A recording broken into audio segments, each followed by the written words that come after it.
Kung naghahanap ka ng affordable smartphone na may malaking battery at 50 megapixel camera, ito ang review ng Honor X5C Plus sa presyong around 6,999 pesos sa Shopee at pwede ba bumaba gamit ang vouchers. Sulit ba siya?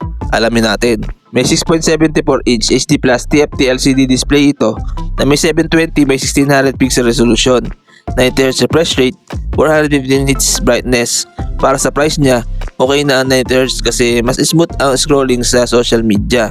HD Plus lang ang resolution kaya hindi siya super sharp, pero sapat na for everyday use at panonood ng YouTube. Powered by MediaTek Helio G81 12nm chipset with Mali GPT-2 MC2 GPU, 4GB of RAM plus 128GB internal storage.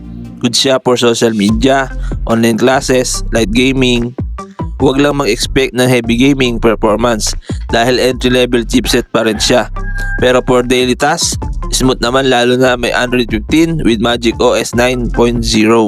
Meron siyang 50 megapixel main camera, QVGA auxiliary lens, up to 1080p video recording. Maganda ang kuha niya sa daylight. Malinaw at decent ang colors. Sa low light naman, okay lang pero hindi siya pang pro level. Pero sa presyo niya, panalo na ang 50 megapixel. Meron siyang 5 megapixel selfie camera, 1080p video recording, sakto lang for video calls at casual selfies. Isa sa pinakamalakas na feature nito ay ang 5260 mAh battery, 15W charging.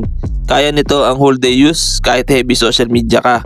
Perfect ito kung ayaw mo palagi nagcha-charge. Sa connectivity, meron siyang 4G LTE, Wi-Fi, Bluetooth 5.1, headphone jack, OTG support, and USB Type-C. Ang Honor X5C Plus ay magandang choice kung gusto mo ng malaking battery, kailangan mo ng 50 megapixel camera sa budget price, casual user ka lang, social media, light gaming, gusto mo ng malaking screen.